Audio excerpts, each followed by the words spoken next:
There's a type of person who goes through life leaving wreckage behind them: broken friendships, failed relationships, confused coworkers, family members who slowly stop calling, and they never understand why. Not because they're stupid, not because they're unaware, but because every single time something falls apart, there's always a perfectly logical explanation for why it was someone else's fault. The ex was unstable. The friend was jealous. The coworker was threatened by them. The family member was always difficult. There's always a reason. There's always someone else to point at. And here's the part that makes this genuinely unsettling. That person, they might be watching something exactly like this right now, looking for which ex fits these descriptions, nodding along, thinking, yes, that's them. That's what they did to me. If that's you right now, keep watching, because this might be the most important thing you hear this year. And if you're watching this because you're genuinely asking yourself, wait, am I the problem? That question alone already tells us something meaningful about you. Let's get into it. Here's what nobody talks about when it comes to toxic behavior. We've all seen the content: the narcissist checklists, the red flag videos, the 10 signs your partner is manipulative breakdowns, and almost all of it is written from one angle: you as the victim, them as the problem. Which is fine. That content helps people, but it creates a massive blind spot, because the people who are actually causing damage in relationships, they're watching that content too, and they're using it as a mirror pointed outward. So today we're turning the mirror around, not to shame anyone, not to diagnose anyone, but because the most dangerous version of toxicity isn't the loud, obvious kind. It's the kind that genuinely believes it isn't toxic at all. And that's what we're exploring today. Sign number 1. You are the common denominator in every conflict you've ever had, and you've never once considered that. Think about the last 5 major fallouts in your life. Who was involved? Different people, probably. Different contexts, different relationships. But there was one person present in all of them. You. Now, that alone doesn't mean anything. Conflict is normal. Relationships end. People drift apart. But here's the question that matters. When you think back on those conflicts, where does your mind go first? If it immediately goes to what they did wrong, what they said, how they behaved, what they could have done differently, and you genuinely struggle to land on anything you might have contributed, that's not innocence. That's a pattern. Psychologists call this self-serving attribution bias. The brain's tendency to credit yourself for good outcomes and blame external factors for bad ones. Most people have some version of this. It's human. But in people who consistently create toxic dynamics, this bias is operating at a completely different level. It's not a slight tilt, it's a wall. They literally cannot access the version of events where they played a role, and so the lesson never comes. The pattern repeats, and somehow once again it's always someone else. Sign number 2, you weaponize your vulnerability, and you don't even realize you're doing it. This one is subtle. This one is the one that even intelligent, self-aware people miss about themselves. Here's what it looks like. You open up. You share your struggles. You talk about your anxiety, your childhood, your trauma, your insecurities, and on the surface, that looks like emotional honesty. But watch what happens next. When someone sets a boundary with you, you bring up your struggles. When someone confronts your behavior, you fall apart emotionally. So the conversation shifts to comforting you instead. When someone tries to hold you accountable, you remind them of everything you're going through. Your pain becomes armor, not consciously, not with an evil plan. But the effect is the same. The people around you learn very quickly that bringing up your behavior comes with a cost. The conversation will collapse. You'll spiral. They'll end up apologizing to you for raising the concern. And so eventually, they stop raising concerns, they stop telling you the truth, they walk on eggshells around your emotions, managing your feelings, terrified of triggering you. And you walk around thinking, they're so supportive, they understand me. But what's actually happening is that your unprocessed pain has become a control mechanism, not because you chose it, but because it works, and until you see it, it will keep working at the expense of every genuine relationship you have. Sign number 3. When someone confronts you, you don't defend yourself. You reverse the entire reality. There's a psychological term for this that researchers use: DARVO, attack, reverse victim and offender. And it is one of the most powerful and most unconscious mechanisms that genuinely harmful people use. Here's how it unfolds in a real moment. Someone comes to you. They're calm. They say, when you said that thing last week, it really hurt me. I've been thinking about it and I wanted to bring it up. A person with genuine self-awareness hears that and thinks, okay, let me understand what they experienced. But watch what the DARVO pattern does instead.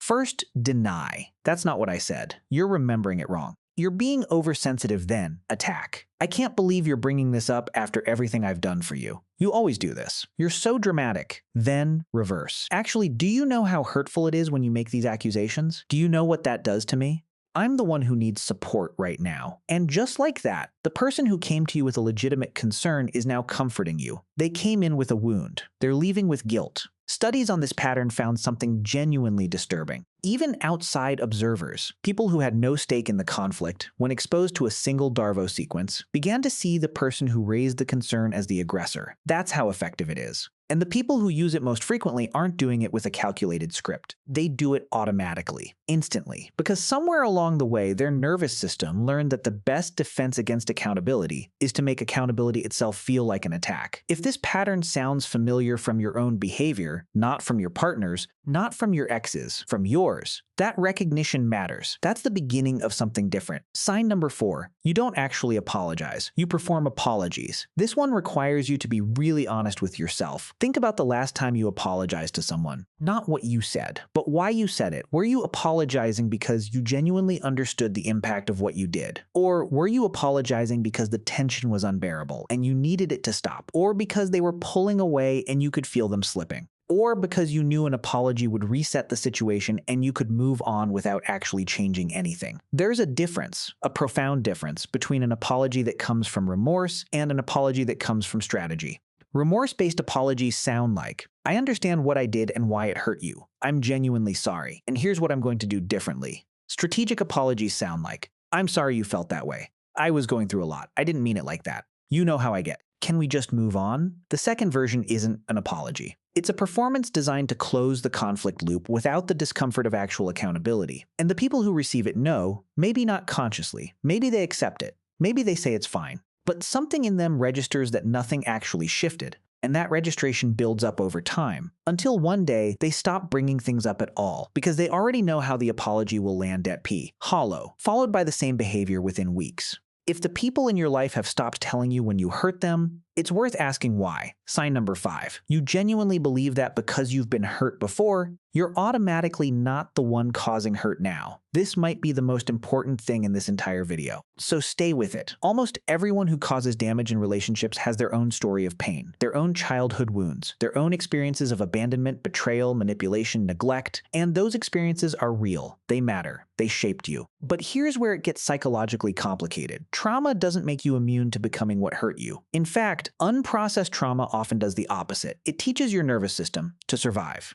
to protect, to strike before being struck, to control before being abandoned, to isolate before being rejected. And all of those survival responses deployed in adult relationships look exactly like the behaviors we've been describing. The tragedy is that many of the most genuinely harmful people in relationships see themselves as survivors. They believe their past pain is evidence of their innocence. They think, I know what it's like to be hurt. I would never do that to someone, but their partners are quietly living through something that looks remarkably similar to exactly what they're describing, having your reality denied, walking on eggshells, feeling responsible for someone else's emotions, shrinking yourself to avoid conflict. The hurt person and the person causing hurt are not always two different people. Sometimes they're the same person. And the only difference between staying in that pattern and breaking it is whether you're willing to hold both truths at once. Yes, I was hurt. And yes, I may be hurting others. Not because you're a bad person, but because hurt that was never processed doesn't disappear. It redirects. Now, here's the part most psychology content skips entirely. You can watch every video, read every article, take every quiz, and still not change, because information about toxic patterns doesn't automatically translate into behavioral change. Real change requires something much more specific. It requires you to be able to tolerate the discomfort of seeing yourself clearly, without immediately explaining it away, without immediately making it someone else's fault, without immediately reaching for the memory of how you were wronged first. That tolerance is actually rare. Most people, when they genuinely encounter something unflattering about themselves, do one of a few things they minimize. It wasn't that bad, they deflect.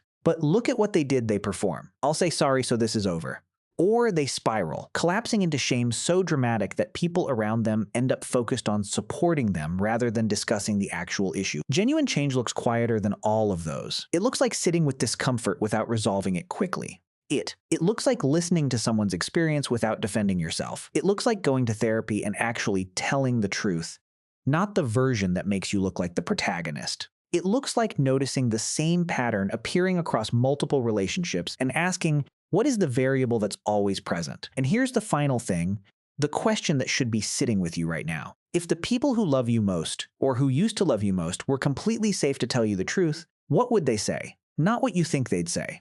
Not what you hope they'd say. What would they actually say if there were no consequences? Most people, when they really sit with that question, honestly, without armor, already know the answer, because the people around us are always giving us information, in the way they go quiet, in the topics they stop bringing up, in the distance they slowly create. In the way the relationship changed over time, the information is there. The only question is whether you're willing to receive it. And if something in this video landed differently than you expected, if you came in looking for ammunition and found yourself looking in a mirror instead, that discomfort you're feeling right now, that's not a bad sign. That might be exactly the beginning of something worth starting.